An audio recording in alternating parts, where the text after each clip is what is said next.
এখান থেকে যে গাড়িতে শুধু অ্যাম্বুলেন্স না, যে সমস্ত গাড়িতে সেটা সিএনজি হোক, প্রাইভেট কার হোক বা মাইক্রো হোক, যে গাড়িতে কোনো মুমূর্ষু রুগী থাকবে সেই গাড়িগুলো আমরা আটকাবো না, সেগুলো ছেড়ে দিব। আর যদি কোনো পরীক্ষার্থী থাকে তাহলে সে পরীক্ষার্থীদেরকেও আমরা ছেড়ে দিচ্ছি। আমাদের সাধারণ কোনো মানুষের বিরুদ্ধে বা সরকারের বিরুদ্ধে আমাদের কোনো আন্দোলন না, বা আমাদের আন্দোলন কোনো বাড়িগাড়ির জন্য না বা কোনো কোটি টাকার জন্য না। আমরা সাধারণ খেটে খাওয়া মানুষ যারা আমরা অটো চালিয়ে খাই। আমাদের আন্দোলনটা হচ্ছে, দাবিটা হচ্ছে সেই আমরা যেন আমাদের অটো যেন এভাবে হুট করে বন্ধ করে দেওয়া না হয়, বিকল্প একটা কোনো ব্যবস্থা না করে। আর আমি মাননীয় প্রধান উপদেষ্টার কাছে আমি অনুরোধ করব যে আপনি বিকল্প একটা ব্যবস্থা করে তারপরে এগুলো বন্ধ করেন ধীরে ধীরে, আমাদের কোনো আপত্তি নেই। কিন্তু এখানে এমন লোক আছে যাদের একটা অটো গাড়ির উপরে টোটাল সংসারটা নির্ভরশীল। শুধু সংসার না, একটা অটো গাড়ি চালিয়ে তার সংসার চলে, তার কিস্তি চলে এবং তার পরিবারের অসুস্থতার চিকিৎসা খরচ চলে, কাজেই বাচ্চাদের পড়ালেখাও চলে। কাজেই আমার রিকোয়েস্ট থাকবে যে মেন রোডে গাড়ি চলুক, আমি কখনোই এটার পক্ষে না।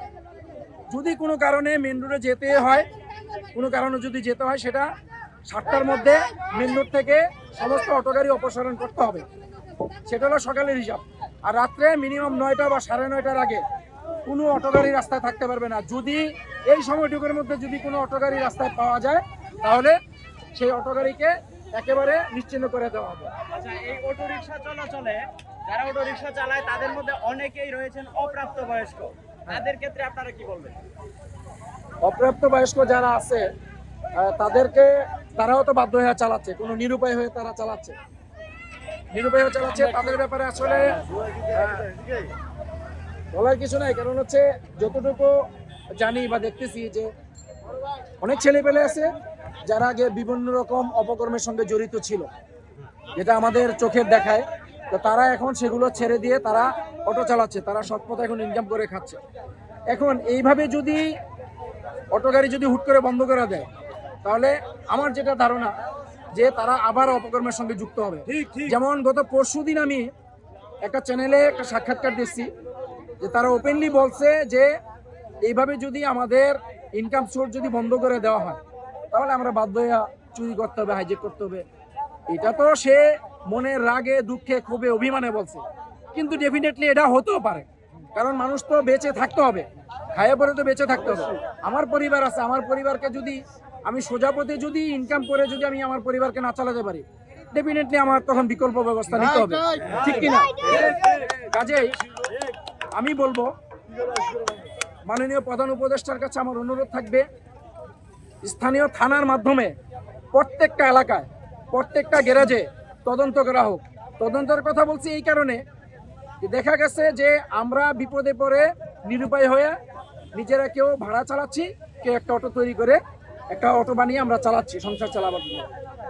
এমনও লোক আছে যারা চাকরি করতেছে, তাদের রানিং চাকরি আছে, তাদের ব্যবসা আছে, তারপরেও তারা টাকার পাহাড় তৈরি করার জন্য এক একজনে 6টা 8টা 10টা করে অটো নামে তারা টাকার পাহাড় বানাচ্ছে।